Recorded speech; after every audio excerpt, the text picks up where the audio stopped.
Nós vamos discutir agora um outro tema que também é muito importante para os pequenos investidores, né? Que são como é que se faz para monetizar as redes, né? Esse é um dilema de todos, né? Então, eu peço aqui, já convido para participar desse nosso debate, que vai ser moderado por mim. Então, vocês me desculpem que o brilhantismo dos moderadores, dos outros moderadores, não vai ser talvez não seja tão bom quanto porque sou eu, a jornalista aqui, que vou moderar, mas espero que o nosso debate seja muito proveitoso. Eu trago aqui o Ari Lopes. Ele é o gerente de pesquisa sênior de mercados das Américas da Dia. Eu falei para ele que esse nome novo da empresa deles, para mim, continua sendo uma dificuldade. Chamo o Carlos Alberto Rosedo, ele é o diretor de soluções integradas da Huawei do Brasil. O Joselito Bergamachini é CSO da Telecom. O Wellington Santos é diretor administrativo da Hora Telecom. Vou ler rapidinho umas breves linhazinhas deles. O Ari tem mais de 18 anos de experiência no setor de telecom, já passou por Vivo, Brasil Telecom ou Google, e ele é formado em economia pela Universidade de Campinas e é mestre pela Universidade de Strathclyde. O Carlos Alberto Roseiro, ele é executivo de marketing há mais de 20 anos, com experiência em empresas de consultoria no Brasil e lá fora. Ele atua como diretor de soluções no Escritório de Representações do Brasil, foi diretor de marketing da TIM, Head Innovation VAS da Vivo. Também já trabalhou na Portugal Telecom e está aqui conosco. O Joselito é formado em engenharia com habilitação em telecomunicações, possui MBA em educação executiva pela University MIT Sloan School of Management, as duas dos Estados Unidos. E está há mais de 25 anos também no mercado, tendo atuado na TIT, na British Telecom, e eu imagino na Globenet também, né, Joselito? Você era de lá, se a minha memória não me falha. Exatamente isso, Miriam. Prazer estar aqui com você. Legal. E o Wellington Santos, nós nos conhecemos no ano passado, é um prazer estar de novo com você, Wellington. Ele é diretor administrativo da Hora Telecom. A Hora tem um projeto interessante de parcerias de vários ISPs, a gente pode avançar um pouco aí no debate sobre a monetização. Ele já trabalhou em empresas como Nokia, Siemens, Ericsson, Alcatel, Oi, é um cara do mercado, e tem bacharel em administração pela Universidade de Teresina, Centro Universidade de Teresina, e também psicologia. Acho que é por isso que está nesse mundo nosso aqui, para atender melhor o gosto desse usuário tão diversificado, né? E muito obrigado para vocês pela participação. Então, a gente já para começar os debates, eu vou chamar cada umzinho, começar pela ordem que eu apresentei. O Ari, vou dar uns 5 minutinhos para a gente se situar um pouco nesse nosso debate, que é sobre como é que a gente faz para agregar mais receita, quais são os tipos de serviços, quais são as oportunidades que vocês estão vendo para os ISPs pararem de só vender conectividade, embora seja um mercado importante, mas como é que se pode agregar valor a essa rede, né? Ari, por favor, obrigada, bem-vindo. Obrigado, Miriam, obrigado pelo convite, participar do evento, tem sido bem rico, bem interessante o debate. Bem, para aqueles que não conhecem, a Onde é uma empresa de pesquisa e consultoria, tá? No setor de telecom, TI e mídia. E é interessante, você comentou sobre como o mercado vem forte, né, vendendo conectividade, e eu queria começar só trazendo um dado de como que o mercado de fibra do Brasil é forte. Eu estava olhando os nossos números aqui no nosso banco de dados, e o Brasil de 2020 para de 19 para 2020 adicionou mais conexões de fibra do que qualquer outro país do mundo, com exceção da China. Então, eu não sei se todos têm essa dimensão do tamanho do mercado, mas é realmente impressionante, né? Como nós estamos crescendo. É claro que você tem que levar em conta que alguns outros mercados já avançaram anteriormente, né, na aquisição, na deployment de fibra, mas de qualquer maneira, de qualquer jeito que você olhe, é um mercado muito forte, né? Agora, quando a gente olha para o futuro, o que a gente está vendo, né? É um setor que as grandes telcos estão se capitalizando e mudando a maneira como elas estão entrando nesse mercado, né? A gente tem a Oi aí, por exemplo, que durante muitos anos, né, apesar de ter a maior rede do Brasil, não tinha condições aí de modernizar e de investir nessa rede, e isso vai mudar. Então a gente imagina que haja também um aumento de competição dentro desse setor. Então, é um setor forte, que vem crescendo de maneira muito acelerada, mas que as condições aí do entorno devem mudar e ficar mais difíceis. Então, monetização da rede realmente é um ponto bastante importante.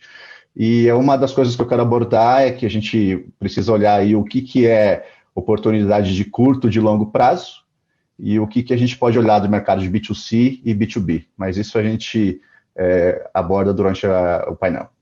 Tá legal, obrigada, Ari. E esse número do maior crescimento de banda larga, você tem um número do Brasil versus China? Como é que foi? China cresceu 30 milhões de conexões em um ano, o Brasil foi 6 milhões. Então, mesmo obviamente, assim, vamos o segundo. O primeiro tirando China, porque China é sempre isso. China, né? China é um mundo à parte. Eles já chegaram à penetração de fibra no mercado, isso é só fibra, tá? Já é 92%, 93% do mercado lá. Então, assim, eles não devem crescer mais tanto, e nós aí vamos provavelmente chegar mais perto. Tá certo. Obrigada, Ari. Por favor, Joselito, se você puder apresentar e falar um pouquinho dos planos da ON Telecom. Ontem eu conversei com o CEO da ON, né? Mas acaba o assunto é tão vasto que não, você certamente vai ter muito para falar aqui agora também, né? Por favor, Joselito. Bom, Miriam, um prazer estar com todos vocês aqui. Obrigado pela apresentação. Estava com saudade de você aí, de época de Globinet, né? Esse é um tema bastante básico, bastante interessante e bastante pertinente, né? Como monetizar a rede. Os ISPs, de maneira geral, estão muito acostumados e viciados com fibra e megabit o tempo todo, né? Aliás, uma das razões que eu fui para o MIT esse ano fazer uma segunda pós-graduação é realmente para a gente pensar no mundo de uma plataforma. Quer dizer, hoje a gente quer enxergar um telecom, né, com o seu tradicional 16 mil quilômetros de fibra, enfim, uma operadora regional tradicional, a gente quer enxergar isso como uma plataforma e ver como que a gente coloca um add-on, né, os add-ons, que é o termo em inglês, mas todo mundo conhece, como é que a gente verticaliza soluções e monetiza o que nós já temos, né? Porque todo mundo sabe, não é segredo para ninguém, que o preço do megabit vem caindo, né? O preço da fibra pura, apagada, etc. e tal, vem caindo e vai continuar caindo, o preço do IP e por aí afora. O custo de manutenção só aumenta, os impostos só aumentam. Então, quer dizer, o ISP na ponta ele tem que ter uma maneira, uma forma, né, de ganhar dinheiro com isso. Porque se ele for só nesse viés, só nesse caminho, a coisa vai complicar. Está certo que, né, vem aí o 5G, que pode ser uma oportunidade, mas também pode ser uma ameaça. Então, acho que é importante enxergar os dois lados. Para uns pode ser uma oportunidade e será uma oportunidade, para outros vai ser uma ameaça. Eu acredito que o 5G ele vai entrar além da banda larga, propriamente dito, tá? Principalmente se ele não tiver a franquia, como nós temos hoje uma franquia no 4G, já temos alguns operadores que, inclusive, tiraram a franquia, né? No caso da Oi, aí, fazendo já uma promoção enfim, entregar a banda sem limite, sem o cap. Então, nós aqui da ON Telecom, a gente é muito voltado à inovação, tá? Inclusive, a gente está pensando numa maneira de colocar um R&D, né? uma Research and Development, aqui no uma divisão de produtos, para a gente poder imaginar e pensar o tempo todo como é que a gente pode aproveitar essa plataforma e realmente colocar os add-ons para poder não somente cobrar ou vender como um upsell ou um cross-sell, né, mas também como é que a gente mantém, né, e fideliza o cliente. Então, existe essas duas vértices, né? A gente tem que parar, eu acho que nós, como operadores regionais aí, nós temos que parar de pensar, vou botar fibra, vou fibrar, vou chegar até Brasília, vou chegar até Ushuaia. Não, existe vida além da fibra, né? E é isso que a gente quer pregar. Inclusive, né, como vocês sabem, nós ganhamos aqui o prêmio de operador regional mais inovador de 2020, uma coisa que me agradou muito, né, que até auferiu na minha decisão de me juntar a um Telecom aqui com o Rui em janeiro deste ano. Então, quer dizer, uma coisa muito agradável, muito bonita e um orgulho, né, a gente ter recebido esse prêmio, porque mostra que a gente está no caminho certo. Então, a gente quer passar isso também para os parceiros, quer passar isso para os ISPs menores, né, e o pessoal que está começando e o pessoal que está travando a batalha aí do megabit, da fibra e por aí afora. E a gente quer estar na ponta dessa inovação, né? Então, essa é a nossa missão nesse momento. Obrigadão, José. Obrigado pelas minhas considerações. Eu vi que o Wellington estava meio ali se envolvendo com o fio, então vou passar para o Carlos Alberto e depois eu chamo o Wellington. Por favor, Carlos Alberto, suas considerações iniciais. Boa tarde a todos. É muito bom estar aqui, aproveitando esta oportunidade para discutir o tema, que realmente é muito relevante. E, em primeiro lugar, quero começar por dizer que a Huawei ficou tão conhecida por causa do 5G nos últimos anos, que é importante realçar que a Huawei é um fornecedor relevante também deste mundo da fibra, OLTs, ONTs, WDM, é um fornecedor realmente relevante, e a gente atua com dois modos operativos, digamos, que as grandes operadoras a gente atua através da venda direta, e depois as várias PPPs, elas são atendidas por uma rede de parceiros que a Huawei tem pelo Brasil afora. Então, a primeira consideração. Segunda consideração, como observadores do mercado que somos e participantes, né? O que é que a gente vê? A gente está vendo que o mercado está crescendo, como o Ari falou, um ritmo absurdo, e é uma onda que talvez seja parecida até com o que o móvel sofreu uns anos atrás. É um crescimento muito grande da base, mas vai chegar um momento em que as operadoras vão precisar começar a ver como é que aumentam o seu ticket médio, o famoso ARPU. E esta discussão aqui é muitíssimo relevante por causa disso, porque esse momento está prestes a chegar. A gente vê que as operadoras até hoje, elas procuraram encontrar os seus nichos de mercado sem concorrência, só que esses spots vão acabar um dia. Então, vai chegar um momento que elas vão começar a se confrontar e realmente com mais pressão competitiva, é natural que a necessidade de aumentar o ARPU vá cada vez ser mais relevante. Então, essa é uma discussão importante e depois eu terei o prazer de poder dar a nossa visão e as nossas sugestões de produtos que a gente tem até para ajudar nessa monetização das redes. Ok, obrigada, Paulo. E chama agora o Wellington, por favor. Boa tarde a todos. Prazer enorme estar aqui, podendo dividir esse momento com tantas pessoas ilustres desse nosso mercado, né, Miriam? Falando um pouco do negócio Hora Telecom, a Hora Telecom ela teve dois desafios enormes. Eram 5 plays, né? Nós transformamos em um único e recebeu o nome Hora Telecom. E nós começamos junto com a pandemia, onde nós tivemos um aumento na nossa demanda por necessidade dos nossos clientes, né, de ter mais internet, de aumentar o consumo e novos clientes que chegaram à nossa base. Né? Então, nós vivemos um momento em que nós precisamos nos organizar como 5 empresas para ser uma única, criar um processo único, uma única cultura e transformar o nosso negócio em um só, ao mesmo tempo em que nós tínhamos uma crescente demanda por novos clientes. Né? Então, nós crescemos em 2020 em torno de 45% a nossa quantidade de clientes. Então, em meio a isso, a gente teve que fazer 2 coisas: instalar mais, entregar mais experiência para o cliente e nos organizarmos as 5 empresas aqui no Piauí que se transformaram em uma só. Né? E nós vemos claramente, Miriam e os demais, o quanto o negócio, o provedor de internet, o negócio banda larga, ele tem se diversificado e tem sido muito dinâmico. Né? E percebemos que nós precisamos nos profissionalizar cada vez mais, porque as grandes operadoras, né, elas têm também visto que o mercado FTTH, o mercado de banda larga, é um mercado próspero. Né? E alguns players de médio a grande porte, eles têm se organizado cada vez mais. Ou seja, eu percebo claramente um cenário onde aquele pequeno que ele não se profissionaliza, que ele não busca para dentro do negócio dele um financiamento, uma nova forma de entregar a experiência de conexão para o cliente, é um pequeno, talvez não vá durar muito tempo no mercado, né? Vai ficar para trás ou vai ficar apenas na sobrevivência.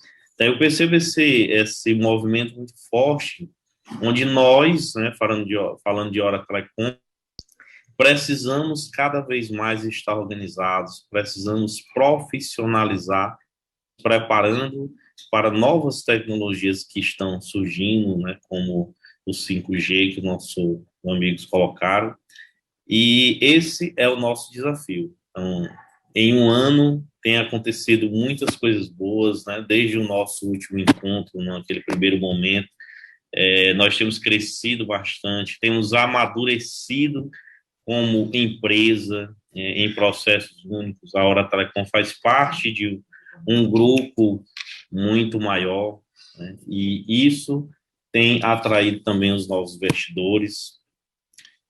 Temos aí uma conversa que eu falei no outro momento com o fundo, né? Nós não consolidamos ainda, então não vou falar ainda os detalhes, né? Mas um caminho que está se consolidando, se concluindo.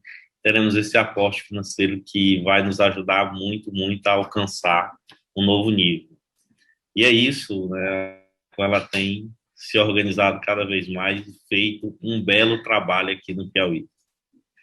Muito bem, obrigado, Hélio. Então, bom, então a notícia do ano passado para cá, pelo menos para mim, é que já está quase assinado, né? Pelo menos assim, porque isso Quase confirma assinado. a minha afirmação inicial de que esse mercado está numa ebulição, que cada vez que a gente olha, tem alguém se comprando ou mexendo, né? E eu vou fazer o seguinte, eu vou fazer as perguntas da plateia, porque o povo reclama muito que quando eu estou na moderação, eu esqueço as perguntas e acabo o tempo e não consigo perguntar. Então, já tem duas aqui, eu já vou passar para a plateia e depois a gente retoma o nosso debate, tá? Assim, uma é do Alberto Martins, é para a mesa inteira, eu acho que quem quiser se manifestar é bem-vindo. Ele tá querendo saber a opinião dos painelistas, tendo em vista que a demanda da conectividade para o 5G vai vir com mais intensidade, quer dizer, além dos novos serviços, ainda tem uma grande demanda. Se os painelistas, como é que eles veem a questão da oferta do backhaul compartilhado? Se isso é uma alternativa de novas receitas, de novos serviços para os operadores regionais, né? Ele fala que acompanhou o mercado internacional e parece que lá é uma verdade, essa questão do backhaul compartilhado. Mas aqui ele fala que não está vendo muito movimento nessa direção. Então, eu queria saber a opinião de vocês sobre essa questão do backhaul compartilhado, quem é que pode falar? Eu acho que o Wellington e talvez o Carlos Alberto também. E aí, outra pergunta do Herbert, acho que é para a mesa inteira, principalmente para o Joselito e quem quiser se manifestar, se vocês acham que o 5G FWA vai concorrer com a fibra. Então, vamos primeiro para a primeira pergunta do Carlos Alberto. Eu chamo o Edson, né, Edson? Você que mexe com a operação aí. A possibilidade do compartilhamento de backhaul existe e ela é uma fonte de receita mesmo? Eu penso que sim, sabe, Miriam? Tem uma rede, se você faz um investimento enorme nela, é bem natural que querer que essa rede esteja ocupada, né? Querer que essa rede tenha tráfego dentro dela, né? Então, isso da estratégia de cada empresa, logo, né? Lógico, não podemos aqui afirmar que isso é um caminho, que isso é feito, né? Acho que a estratégia que a empresa que construiu tem é o que vai determinar. Mas eu acho que rentabilizar, aproveitar ali uma rede que você não conseguiu ocupar ela ainda em sua totalidade e poder gerar tráfego dentro dela e receita para o seu negócio é uma forma de também ser rentável, né? Nós sabemos que para sobreviver no mercado, nós precisamos do cliente que é pessoa física, nós precisamos do cliente que é pessoa jurídica, então nós precisamos gerar negócios diversos dentro do nosso negócio. É isso que faz o provedor respirar em algum momento para não ficar dependendo de uma receita Isso é um caminho, sim, né, essa divisão e essa possibilidade de compartilhar, né? Ok. E quem quer falar sobre o FWA? Se é uma ameaça para a Posso... Oi, Miriam, posso fibra... falar? Por Posso favor. começar? Uhum. Nós temos um monitoramento, né, de 5G ao redor do mundo e, em específico, também de fixed wireless. O que a gente tem observado? Primeiro, uma melhor, obviamente, né, uma melhora em relação ao 4G fixed wireless. A gente via que o 4G era usado muito como uma alternativa para buscar o cliente de DSL, e agora com o 5G a performance é muito melhor. Então a gente vê no Oriente Médio, em alguns outros países, ou outras regiões, ofertas de 5G fixed wireless acima de 100 megabits por segundo. E aí, modelos de negócio bem distintos entre si. Em alguns casos, nós vemos operadoras móveis que não têm uma infraestrutura fixa robusta, usando o 5G fixed wireless para ir e competir, tentar roubar clientes, né, de operadoras de fibra ou de outras de cabo também. Aí, nesses casos, algumas vezes, inclusive, com ofertas bem agressivas de preço. Então, uma estratégia de ter uma velocidade parecida e competir com um preço mais baixo. Em outros casos, a gente vê operadoras que têm uma infraestrutura fixa importante, robusta, mas usam 5G fixed wireless para chegar em regiões que eles ainda não têm uma rede de fibra, por exemplo, presente. Então, uma estratégia de extensão da cobertura usando o 5G. Para os ISPs aqui, eu acho que a discussão do fixed wireless ela não pode ficar dissociada, né, da estratégia do 5G como um todo, inclusive móvel. Porque para um operador como TIM, Claro, Vivo, né, eles vão investir em 5G de qualquer maneira. Então, é uma ferramenta adicional que eles terão para competir com a ISPs ou entre si, de qualquer maneira. Para o ISP, é um investimento mais complexo, né, mais difícil, porque você vai investir numa rede móvel nova, que é um animal novo para boa parte dos ISPs. Mas, assim, vendo modelos como a gente tem olhado sendo estruturados para o leilão, como de consórcios de ISPs, por exemplo, eu acho que é um modelo interessante, sim, para se investigar, nem que seja como uma maneira de se proteger de quando vierem as grandes ISPs, né? Aí eu acho que eu chamo o Joselito, porque ontem a Telecom já anunciou que vai para o leilão da 26, né, que é o FWA. E aí, Joselito, um pouco isso assim. Para vocês, eu estou entendendo que não há risco para o ISP, o FWA, né? Mas qual é o tipo de serviço que você acha que pode agregar valor para eles?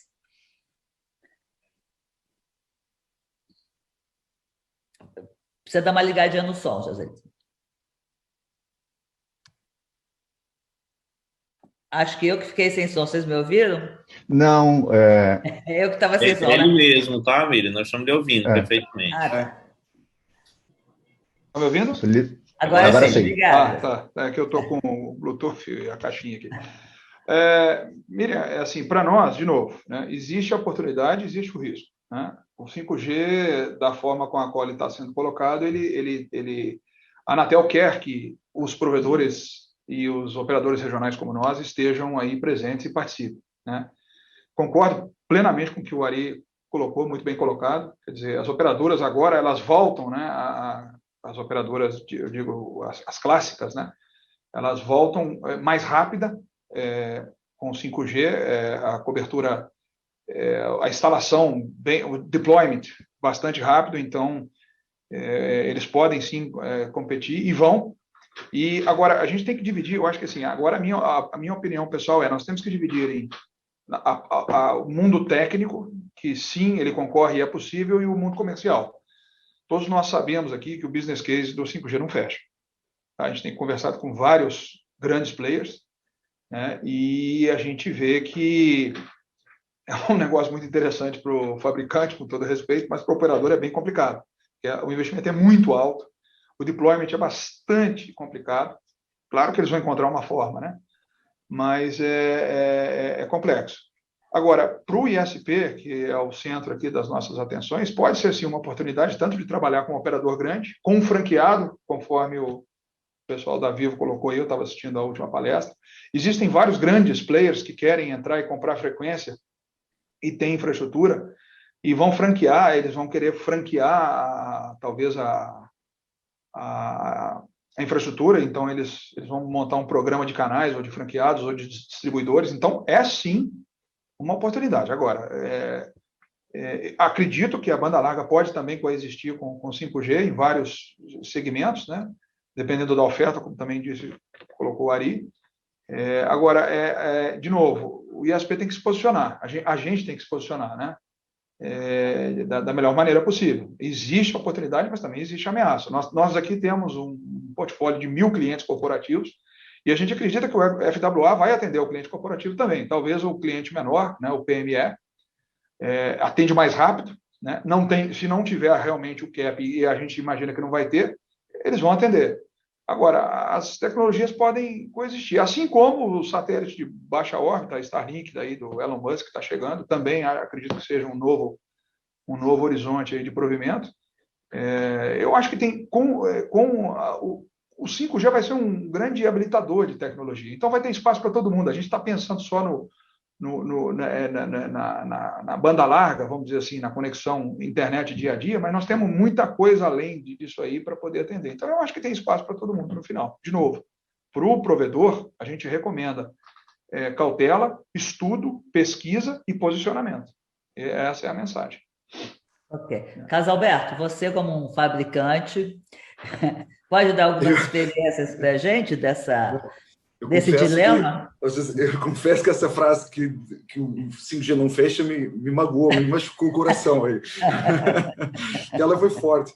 Mas, afinal de contas, e aí eu vou ter que discordar dessa frase, porque ela é forte. É forte e polêmica. A Miriam adora essas frases assim, porque ela gera polêmica. Mas, em primeiro lugar, na perspectiva da grande operadora, vamos lá.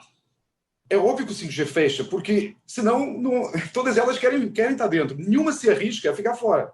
Então é porque a coisa feia, ninguém faz caridade. Então o BP tem que fechar. Agora, claro, tem uma série de incertezas, como todo negócio tem. O negócio de tecnologia é um negócio que está sempre evoluindo. Então vai ter sempre essas dúvidas. Agora, em relação à questão do FWA em particular, porque para a perspectiva da grande operadora, ela tem um negócio do B2C, que ela é uma continuação do seu negócio, que ela vai ter que explorá-lo melhor, vai ter que conseguir aumentar o seu ARPU, e o que a gente vê lá fora é que, após os lançamentos, as operadoras têm conseguido aumentar os seus ARPUs. Isso é quase uma constante nos pós-lançamentos. Então, no B2C é um negócio continuação, trazendo novos serviços e tal, mas é um negócio de continuação. Aí depois chega a questão do FWA.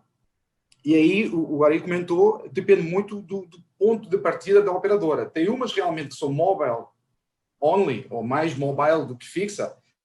Claramente, elas veem o FWA como uma extensão do seu footprint fixo.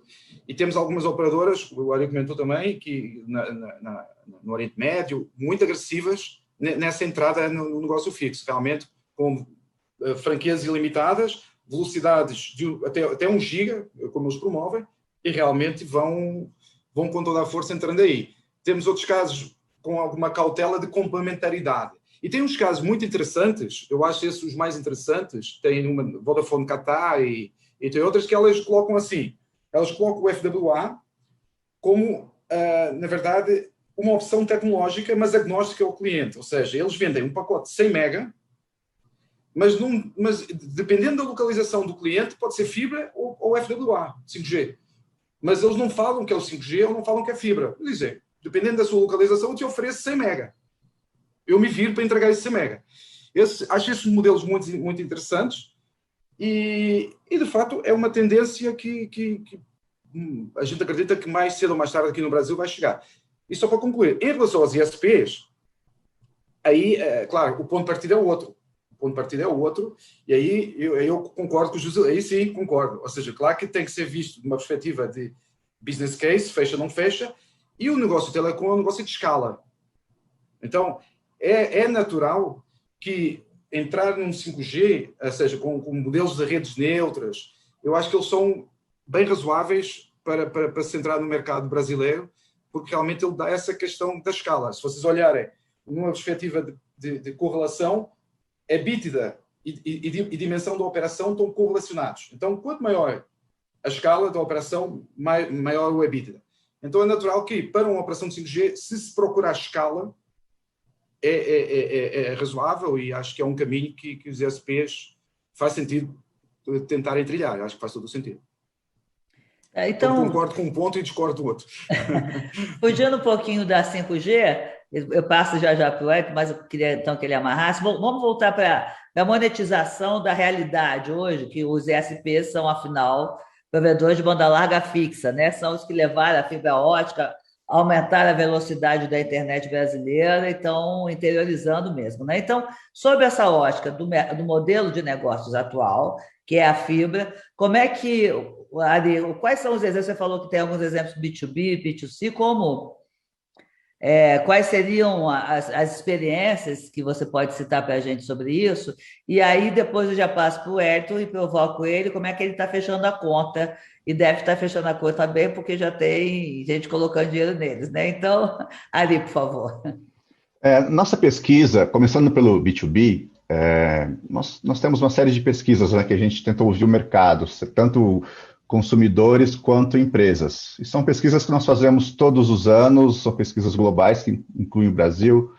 E o que a gente percebe, por exemplo, no setor B2B, é que, de maneira geral, as empresas elas não estão muito satisfeitas com a qualidade da conectividade que elas possuem. Então, é muito comum você ver, principalmente empresas que têm unidades de negócio, unidades fabris fora dos grandes centros, falarem que realmente não tem, por exemplo, uma qualidade de conexão para essas plantas. Então, eu diria que uma das grandes oportunidades está no mercado B2B, né? Você conseguir atender esse segmento. Isso, eu acho que eu não lembro exatamente quem comentou das pequenas e médias, isso ainda é mais verdade para as PYMEs, né? Elas têm ainda mais motivos para reclamação em termos de qualidade da conectividade, em muitos casos. Então, existe aí uma oportunidade grande, porque a partir do momento que você oferece a conectividade com qualidade, você pode entrar com outros serviços, né?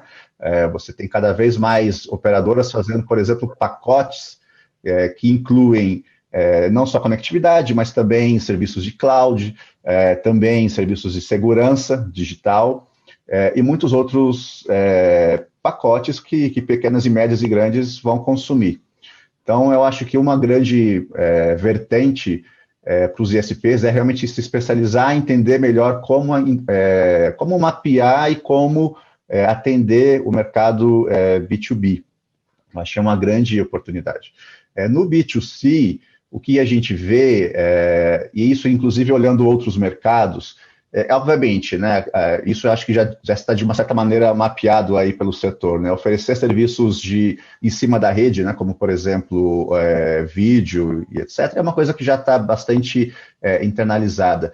Só que as coisas vêm sofisticando, né, a gente tem visto, por exemplo, acordos ao redor do mundo entre operadoras e serviços de cloud gaming, por exemplo, alguns deles ligados com 5G, porque muitas operadoras acabaram utilizando o gaming como uma maneira de trazer valor para o seu 5G, mas eu vejo também totais condições de fazer o mesmo com conectividade em fibra.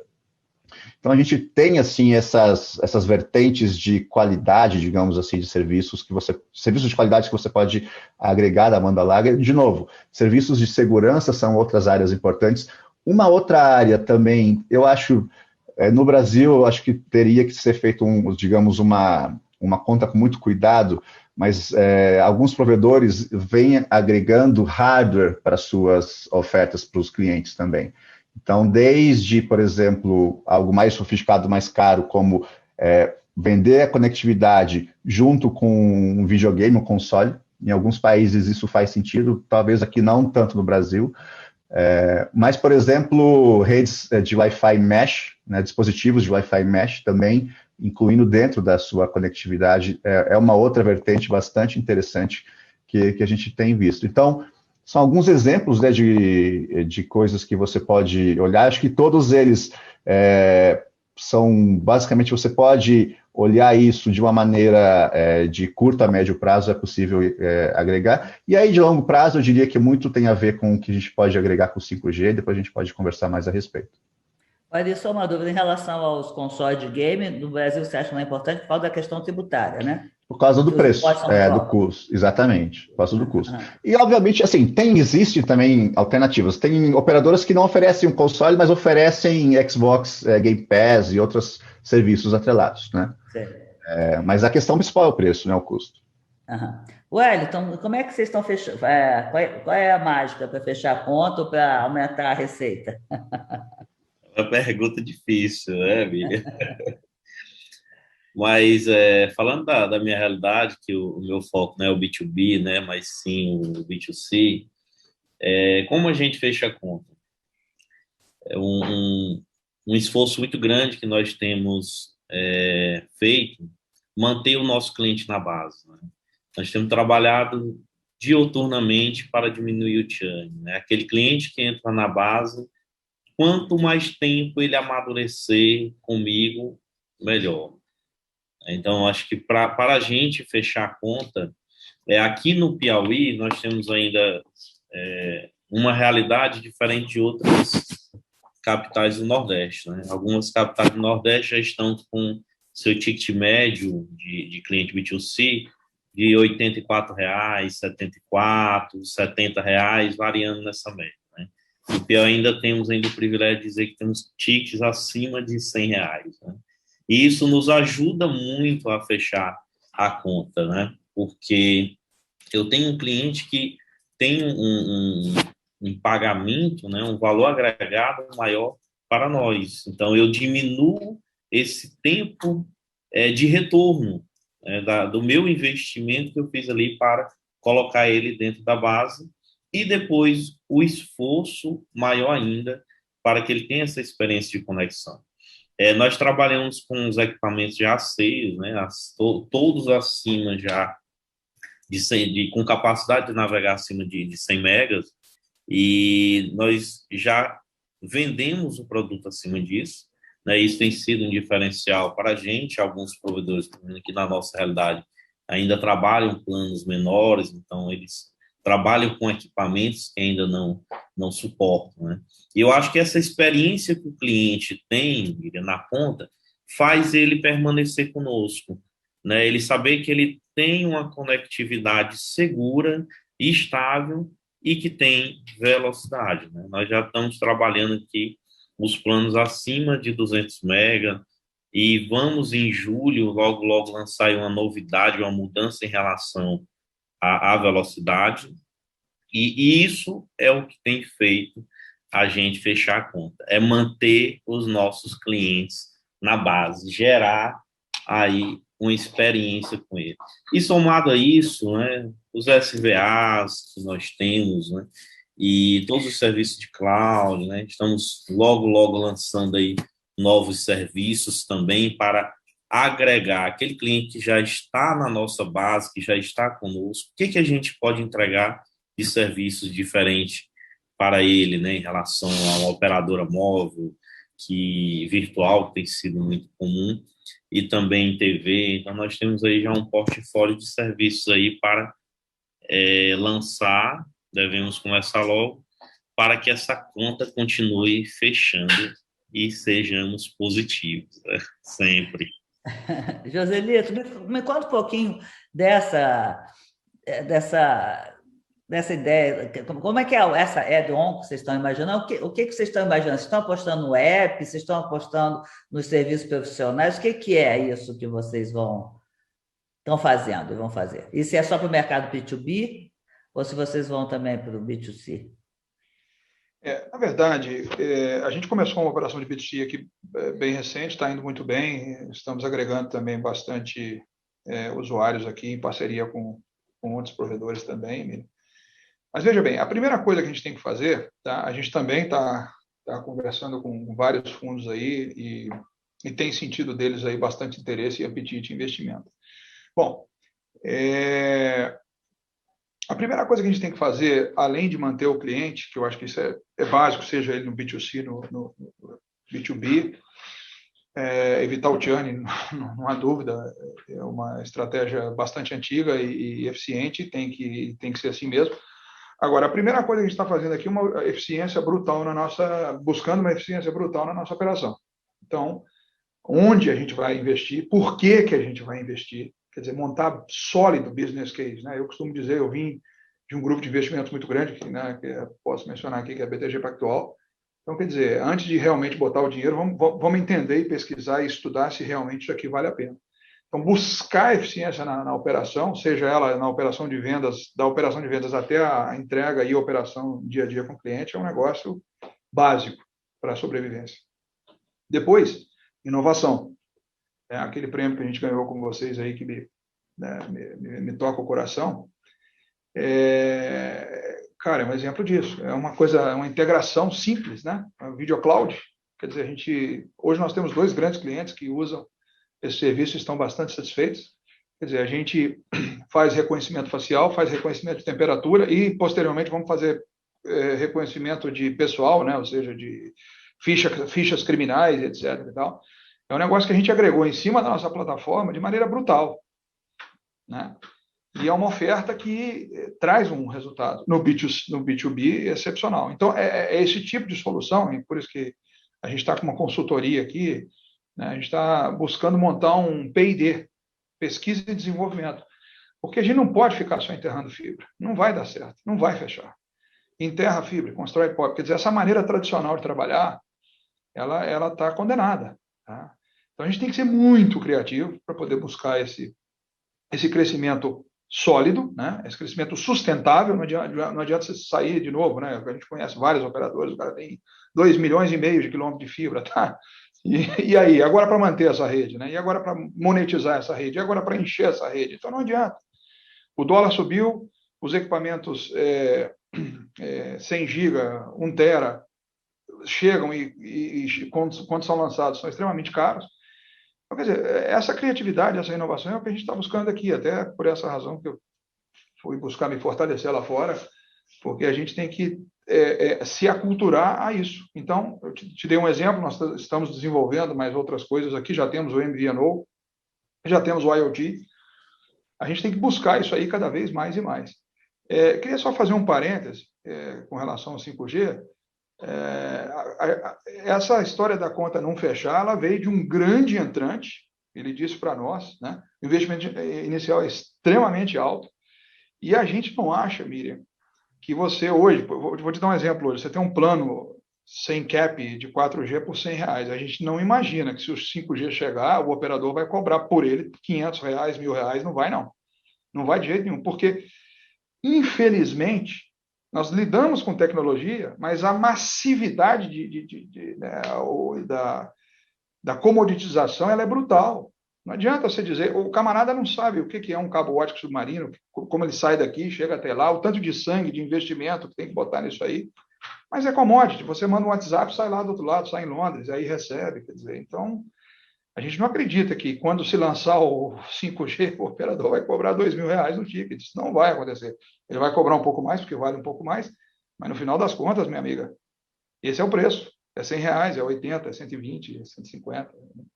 Não tem como fazer mágica nisso aí. Não, e eu, como consumidora, sei disso, né? A indústria de telecom nos acostumou a isso, cada um oferecendo mais e o preço ficando mesmo. Então, vocês tratem de se virar para continuar oferecendo isso, né? Esse é o ponto. E aí o New R, né? O New Radio, enfim, os novos nomes. Eu tenho que botar umas a cada 150 metros, aí eu tenho que botar a fibra. Gente, não fecha. Ela vai fechar daqui a 20 anos, 15, 10, 30. Não fecha. É um negócio violento. Agora, claro, mas aí é quem mandou, né? Vocês que me fizeram, agora se cuidem para continuar, né? E em cima disso, você ainda tem as obrigações, né? Quem entrar tem que cumprir. E tem que cumprir. Vai ter que chamar o Elon Musk e o Steve Jobs para poder dar uma força aqui para a gente poder. Ô, Carlos Alberto, nesse desafio, então, uma coisa que eu acho legal desse setor, desse mercado, é que tem gente pensando em tudo e vamos embora, né? Embora a gente tenha não pode esquecer que o Brasil ainda tem muita desigualdade digital também, a falta de acesso, né? São mais de 30 milhões de residências ainda que não têm acesso. Semana passada eu li uma matéria no Valor que me assustou muito, quer dizer, 20% só das nossas crianças tiveram acesso às aulas online, quer dizer, se a gente pega os números do Brasil real também, é para a gente ficar doído, né, com dor na alma.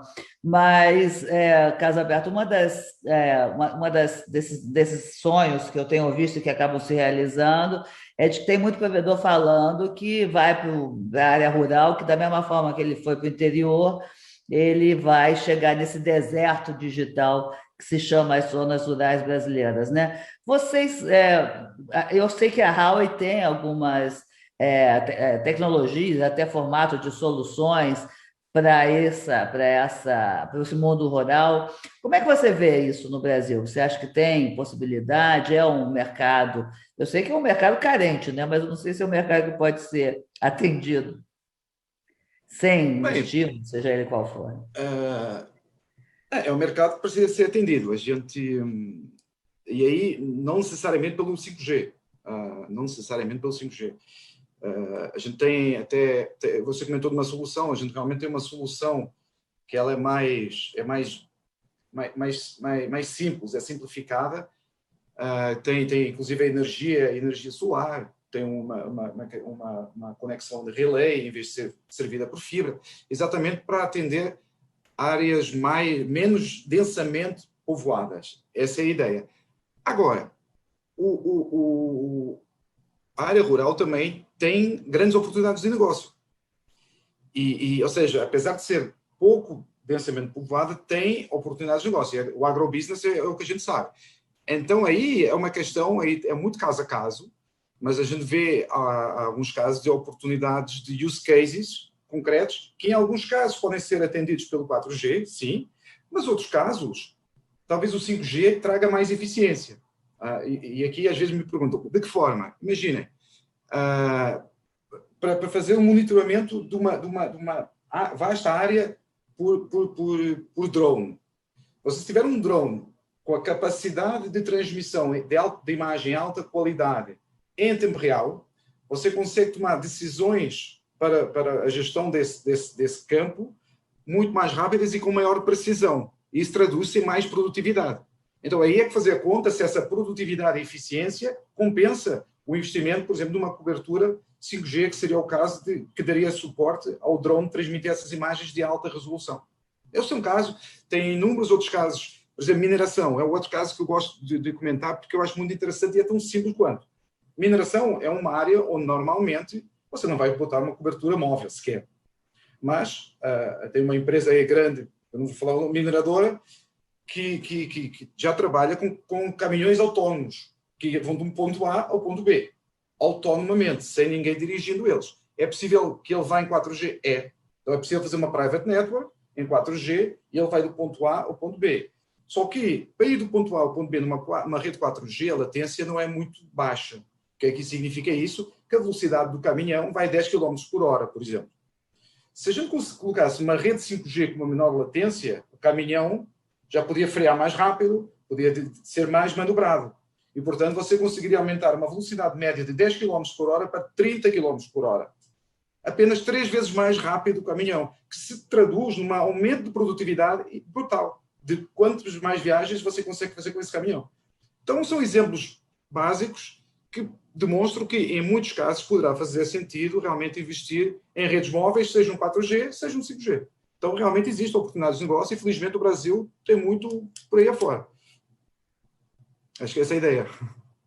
Obrigada, Carlos. E, Ari, pensando um pouquinho das experiências que vocês têm estudado, você imagina que, enfim, na 4G teve no início, né, uma grande discussão se haveria um killer application que pudesse motivar, né, o uso, e depois a gente viu que ela se espalhou no mundo, no globo, com muito mais rapidez, né? E o killer application, na verdade, é consumo de dados, né? E vamos embora.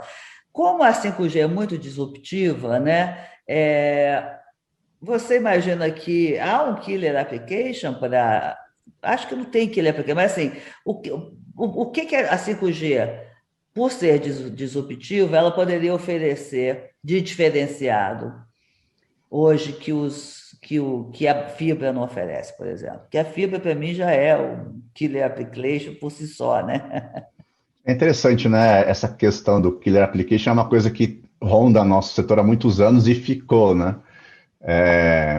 Como você bem falou, assim, já está bem claro que o grande foco é conectividade, seja como for, né? Uma coisa que eu acho que é interessante a gente ter em mente, e às vezes a gente não tem essa perspectiva, é que nos próximos anos, uma boa parte da população, e obviamente eu não estou esquecendo o que você acabou de falar sobre uma parte importante da nossa população que não tem acesso à conectividade, mas pelo avanço da fibra e pelo próprio desenvolvimento do setor móvel, daqui, para você ter uma ideia, nossa forecast, onde é para 2026, nós sempre fazemos forecast para 5 anos, é que cerca de 40% das conexões no Brasil serão 5G em 2026.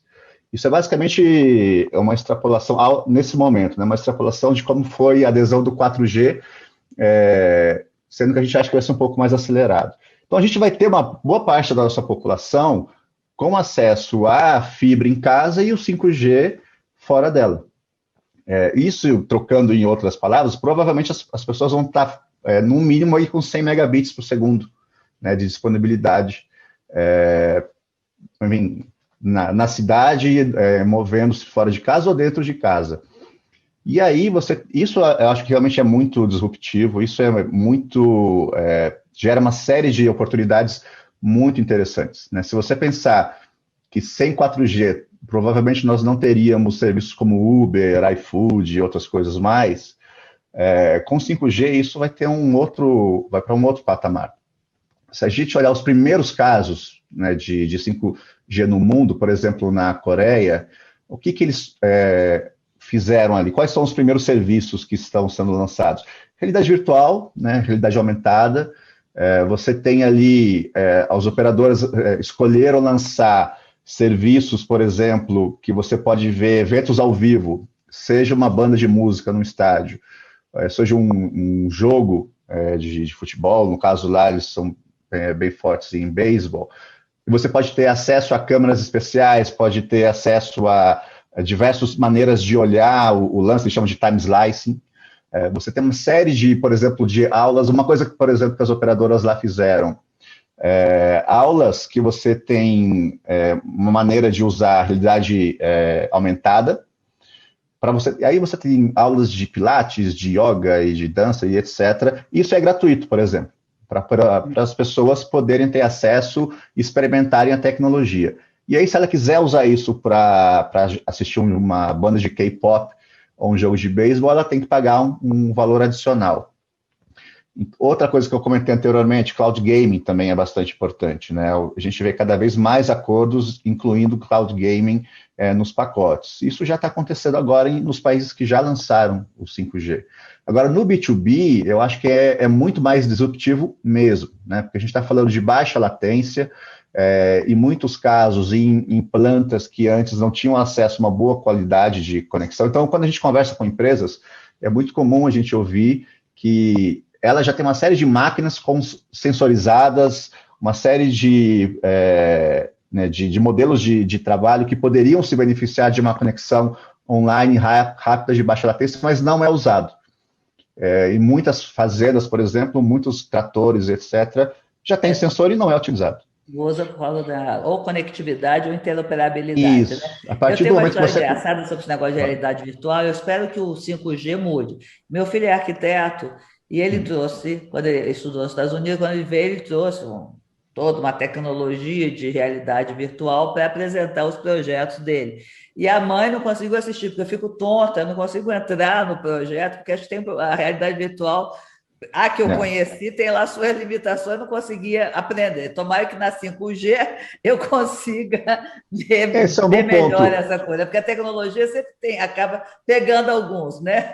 No caso meu, virtual eu não consigo ver os projetos do meu filho na realidade virtual. O virtual realmente é bem pesado mesmo, né? A experiência é bem imersiva. Outras, como realidade aumentada, já não é tanto. Já não é tanto, né? Mas então, enfim, sem falar da minha experiência, tem mais uma pergunta aqui que eu acho legal, eu acho que eu vou endereçar para a mesa inteira. É do Paulo Henrique Ribeiro da Silva. Ele pergunta o seguinte: vocês acreditam que as redes IoT, LPWA, como a LoRa, a Sigfox, com a chegada do 5G, podem ser uma nova vertente de oportunidade para os ISPs? Quem quer falar? Carlos Alberto, falando de tecnologia, IoT, LPWA, LoRa? Não, aí, todas elas, no fundo, todas as tecnologias têm prós e contras. Uhum. Essa aí tem prós, normalmente às vezes é um custo mais baixo, uma questão de, às vezes, duração de bateria, tem alguns casos que consome menos, mas tem desvantagens que é a escalabilidade e a globalização da tecnologia. Às vezes não tem tantas aplicações e tudo mais. Então eu diria que há espaço para todas, de alguma forma, mas o 5G vai dar conectividade a essas áreas. Então, em alguns casos, realmente vai fazer mais sentido o 5G. Aí, um parque tecnológico, por exemplo, vai fazer sentido ter 5G. Então, é uma questão de... As tecnologias têm prós e contras, e aí, caso a caso, tem a sua aplicação. Acho que não existe uma receita única para aplicar nesse caso. Ou seja, o 5G não vai substituir todas, mas vai complementar o que existe e depende dos casos. Acho que essa é a ideia. Wellington, como é que está a estratégia de vocês para o 5G? Vamos ficar longe dessa e assistir todo mundo colocar o dinheiro? Vamos esperar os caras oferecerem franquia aqui para a gente? Como é que vocês estão se colocando aí nisso aí? Vamos entrar no consórcio dos 100, no consórcio dos 200? Quando fala de 5G, acho que alguns provedores começam a tremer, né? Preocupados, né? Como eu vou acompanhar essa tecnologia, né?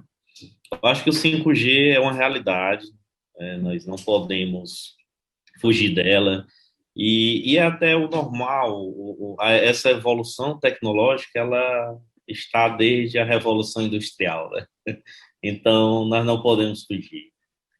Acredito que há mercado, Miriam, para todos, né? O 5G é uma realidade que virá, e nós vamos acompanhar a performance dela, vamos entender o que vai entregar de fato, né? Sabemos que será um divisor de águas em relação à conectividade, isso é fato, né? Mas aonde ela vai atender, dentro de cada capital, falando de Brasil, né? Qual zona ela vai ali, qual vai ser investido mais, né? Que operadora vai investir mais em qual zona? É muito comum alguma tecnologia nova, quando chega, ela se instala normalmente na cidade, ali naquela região mais nobre, né? Aquela região que tem uma renda per capita maior, e aí outros mercados, eles vão ficando esquecidos. E acho que o provedor de internet, ele nasceu do mercado esquecido das grandes operadoras, né? É aquela grande operadora que não chegava lá no bairro, no extremo, e aí ele foi nascendo lá e foi ganhando força, foi ganhando força. Então, acho que o 5G, nós estamos nos preparando, tentando melhorar cada vez o nosso nível de serviço, né? Investindo em capital humano. Eu acho que quando a gente fala de tecnologia fria, né, a tecnologia dura, é a tecnologia em si, né? Mas o nível de serviço que vai ser prestado na parte que envolve o humano, o atendimento ao cliente, quando esse serviço parar, como ele vai ser restabelecido, como vai ser esse atendimento para aquele cliente, eu acho que tudo isso aí são aspectos que têm uma relevância muito grande também. Então, eu acho que falar de tecnologia é falar também de como esse serviço vai ser apresentado para a sociedade, qual o nível de serviço. E a gente tem aí um projeto futuro também, que eu não posso ainda falar, pensando nisso também no 5G, né? Não tem como dormir sem pensar no 5G, tá? Porque senão acorda pobre, acorda espantado e acorda sem saber o que é que está acontecendo, tá? Tá certo. Estamos nos preparando, sim. Tá bom. Joselito, nessa nova pensada que vocês estão, nessa nova oferta que vocês estão bolando, como é que você vê, como é que você faz uma avaliação da sua experiência internacional e se você acha que consegue trazer aqui para o Brasil? Vocês estão pensando em alguma coisa em relação aos games, à gamificação? Porque eu andei lendo assim, que hoje o movimento dos games talvez seja o mais responsável pelo consumo de banda do que o próprio vídeo, né? Assim, o vídeo por vídeo que a gente conhece tradicional, se eu traduzir game e vídeo como mercados distintos. Como é que você vê? Vocês têm alguma coisa pensada em relação à questão dos games para o Brasil, para os ISPs, ou não? Ou você acha que ainda é muito circunstancial isso? Faltou o som. Desculpe. Obrigatoriamente temos que ter, Miriam. A indústria de games é algo que cresce bastante, acentuadamente e cada vez mais. Nós aqui, como te comentei, a gente está buscando uma eficiência. Então, nós tivemos no modelo tradicional, a gente teve uma melhora significativa do nosso IP aqui. Nós trouxemos um terceiro ou quarto provedor. Hoje a gente está com 4 provedores e temos um mix aqui. Temos recebido bastante feedback positivo com relação ao provimento de IP tradicional. Estamos montando o nosso AIX, o nosso IX, né? Eu, na vida anterior, fui responsável pela montagem do que hoje é o segundo maior IX do Brasil, junto com o NIC.br, né? Em termos de tráfego, ele já ultrapassou o Rio de Janeiro, que é Fortaleza. Então, a gente vai fazer por isso que é bom, né? A gente monta o primeiro e já aproveita os erros, e agora aqui a gente vai montar com mais eficiência. A palavra de ordem é eficiência. A gente está montando o nosso IX aqui em Pernambuco, muito em breve vai estar disponível, e em cima disso, não só de games propriamente dito, a gente tem conversado com diversos OTTs lá de fora, para alguns programas que eles têm estabelecido aqui no Brasil. Então, trazer o conteúdo mais próximo do usuário é básico do básico. Quer dizer, hoje não existe mais aquela história do cidadão ter que acessar um conteúdo, ir nos Estados Unidos, voltar, ir na Malásia. Não, ele tem que estar aqui realmente próximo do usuário. E os provedores, né, os OTTs propriamente dito, eles estão chegando, né? Você hoje em Fortaleza você encontra a grande maioria deles, né?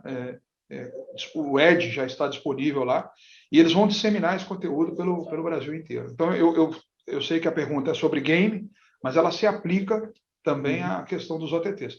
E a gente tem conversado também com alguns IX lá de fora, que ainda não chegaram no Brasil, né?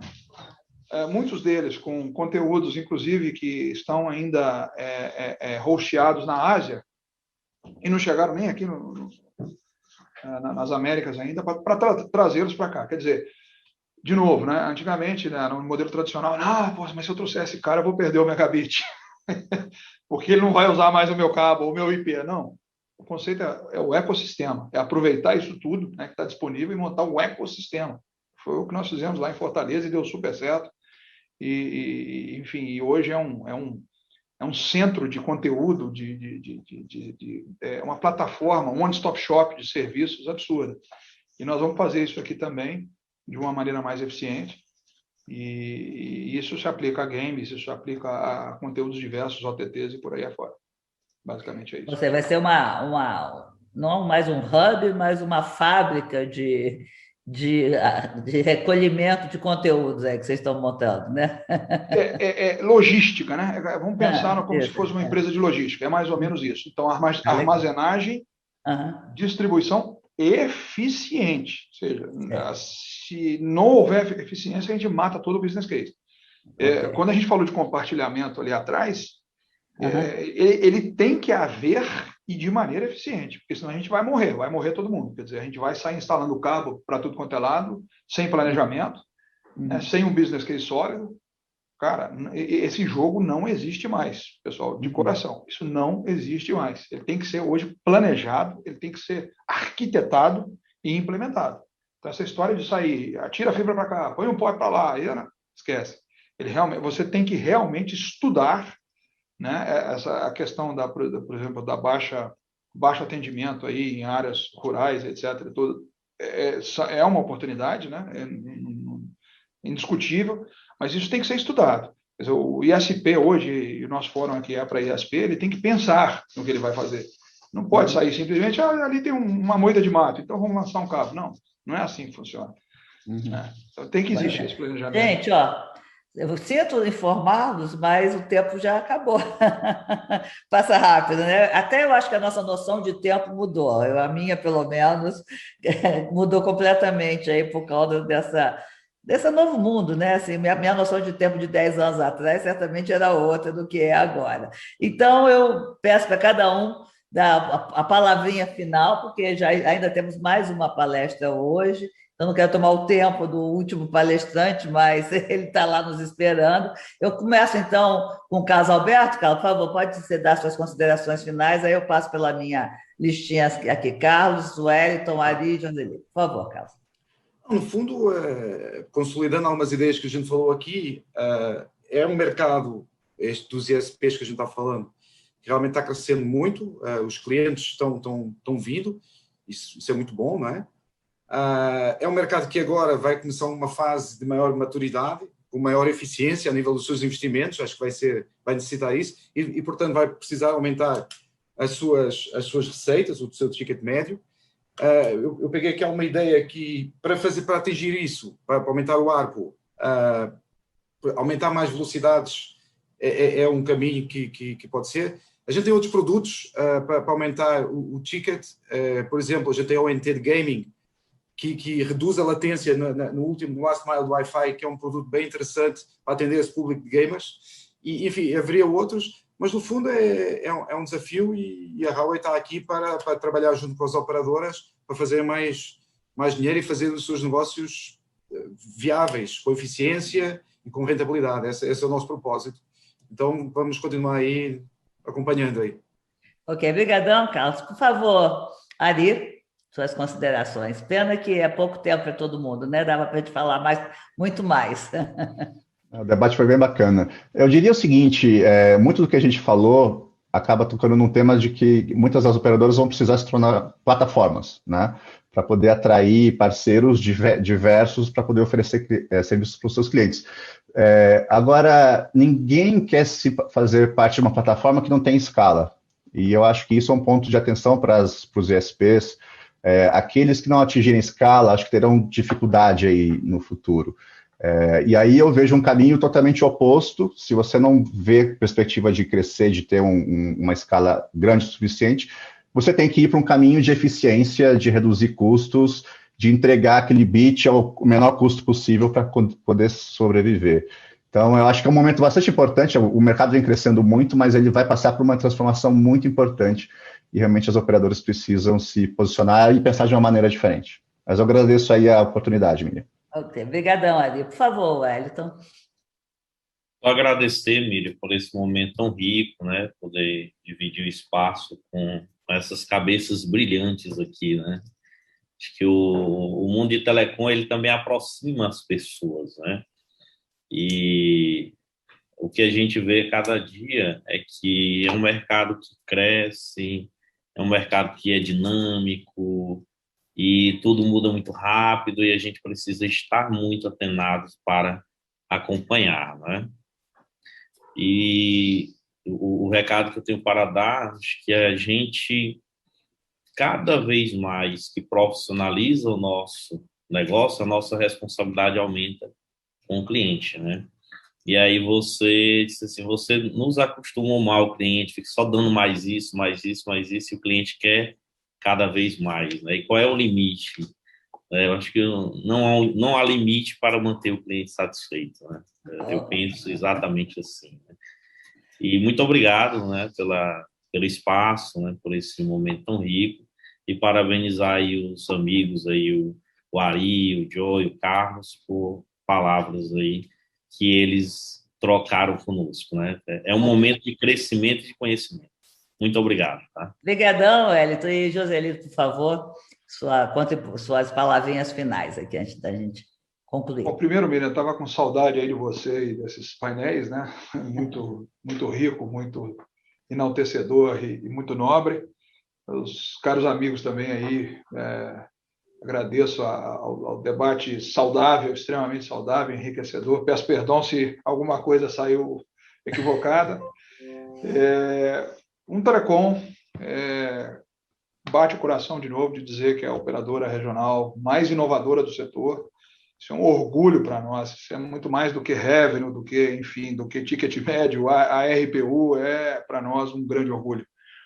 Para os ISPs, a gente está aqui para ajudá-los. Nós temos mais de 320 ISPs na base. Tá? Essa eficiência que a gente está procurando, para nós, obviamente, é um reflexo dos nossos serviços que a gente vai prover para eles. Nós temos uma gama de serviços tradicional muito extensa, então, conectividade, então, cross-connect e transporte, por aí afora. A gente está pensando, né, de novo, em montar um P&D aqui. Venha fazer parte aqui desse desenvolvimento. Temos aqui já o chipzinho da Telecom MVNO, que já está funcionando. Nesse momento, temos empresas de IoT fazendo testes aí com a versão M2M desse produto. Então, quer dizer, para nós um orgulho, né? O 5G é uma oportunidade grande, a gente só tem que saber como a gente se posiciona de maneira correta. Tá? E venham tratar com a gente aqui, a gente é muito aberto, muito receptivo. Recife é um lugar maravilhoso, o Caribe brasileiro. Então, se quiser comer uma lagosta, nós estamos à disposição aqui também. Miriam e equipe aí. Eu estou com dívida com o Pernambuco, acho que tem uns mais de 20 anos que eu não coloco o pezinho aí. Preciso ir aí, né? Tem que vir aqui para uma conversa boa. E é isso. De novo, pessoal, nós temos várias oportunidades na frente. A gente só tem que se posicionar de maneira correta, eficiente, planejada. É isso. Estamos aqui à disposição de todos vocês. De novo, agradeço aos nobres colegas aí pela oportunidade e pela conversa saudável. Um grande abraço a todos.